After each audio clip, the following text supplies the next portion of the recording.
இறைவன் நீலகண்டன். பக்கத்தில் இருக்கிற திருச்செங்கோட்டில் திருஞான சம்பந்த பிள்ளையார் எழுந்தருளினார். அப்போது அங்கே ஒரு பெரும் நோய் இருந்தது. அந்த குளிர் சுரத்தை நீக்க வேண்டும் என்று விரும்புகிறார். ஏதாவது ஒருத்தர் ரெண்டு பேருக்கு இல்லை, அந்த நாட்டுக்கே, அந்த பகுதிக்கே, கொங்கு நாடு எல்லாருக்கும் நோய், எல்லாருக்கும் அட்டன் டைமில் எப்படி நோய் நீக்கிறது? சம்பந்தம் நினைச்சாராமா, திருநீலகண்டம் காப்பாற்றும். இறைவனுடைய திருநீலகண்டம். இப்போ நோய்ங்கிறது ஏதோ ஒரு தொற்று, ஏதோ ஒரு விஷம் தானே நோய்ங்கிறோம். அப்போ அந்த ஆழகால விஷத்தையே திருநீலகண்டம் நீக்கி எல்லோரையும் காப்பாற்றியது. அதுபோல இந்த குளிர் சுரத்தையும் நீக்கும்னு சொல்லி ஒரு பதிகம் பாடினாராம். அவ்வினைக்கு இவ்வினை என்று எடுத்து ஐயர் அமுது செய்த வெவ்விடம் முன் தடுத்து எம் இடர் நீக்கிய வெற்றியினால் எவ்விடத்தும் அடியார் இடர் காப்பது கண்டம் என்றே செய்வினை தீண்டா திருநீலகண்டம் என செப்பினார். ரொம்ப அழகா ஒரு விஷயத்தை பதிவு பண்றார் சேக்கிழார் பெருமான். திருநீலகண்டம் என்ன பண்ணும்? செய்வினை தீண்டா நீலகண்டம். ஒன்று, எவ்விடத்தும் அடியார் இடர் காப்பது. எவ்வளோ பெரிய துன்பமாக இருந்தாலும் சரி, நினைச்சு கூட பார்க்க முடியாத ஒரு வேதனையாக இருந்தாலும் சரி, எவ்விடத்தும் அடியார் இடர் காப்பது திருநீலகண்டம் என செப்பினார். அந்த திருநீலகண்டம்னு சொல்லிட்டு ஒரு பதிகம் பாடுறாராமா ஞானசம்பந்த பிள்ளையார்.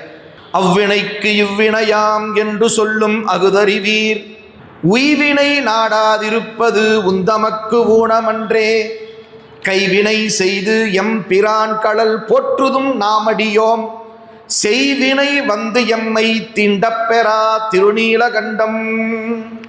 நமக்கு ஒரு அறவுரை சொல்றார் ஞானசம்பந்த பிள்ளையார்.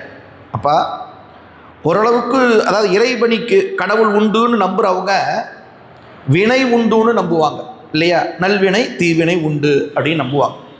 அப்போ நமக்கு ஒரு துன்பம் நிகழ்ந்தா ஓரளவுக்கு பக்குவப்பட்டவங்க என்ன சொல்லுவாங்க? சரிங்க, எல்லாம் நான் முன்ன செஞ்ச பாவம், இன்னைக்கு இப்படி வேதனை அனுபவிக்க வேண்டியிருக்குது, என்ன பண்ணுறது அப்படின்னு வருத்தப்படுவோம். அங்கே சொல்கிறார் ஞானசம்பந்த பெருமான், இறைவனிடத்திலே உண்மையான அன்பு காட்டுவீர்களேயானால், இறைவன் உயிர்களை காப்பாற்றி அந்த திருநீலகண்டத்தை நினைப்பீர்களேயானால் எந்த ஒரு வினையையும் மாற்றிக்கொள்வதற்கு வாய்ப்புண்டு. ரொம்ப அற்புதமாக சொல்கிறார். அவ்வினைக்கு இவ்வினையாம் என்று சொல்லும் அகுதறிவீர். சொல்ல தெரியுதல்ல, நான் அது பண்ணேன், அதனால் இன்னைக்கு நீங்கள் இந்த துன்பம்னு சொல்றீல்ல, அதே மாதிரி இந்த துன்பத்தை நீக்கிக் கொள்வதற்கு என்ன வழின்னு தேடணும்ல. சரி, நான் சொல்கிறேன்பா, உய்வினை நாடாதிருப்பது உந்தமக்கு ஊனமன்றே. துன்பத்தை எப்படி நீக்குவதுன்னு கொஞ்சம் முயற்சி பண்ணி பாருங்கப்பா. அதுக்கு என்ன பண்ணலாம்? கைவினை செய்து எம் பிரான் கடல் போற்றுதும். நீங்கள் இறைவனை கைவினை செய்து போற்றணும்.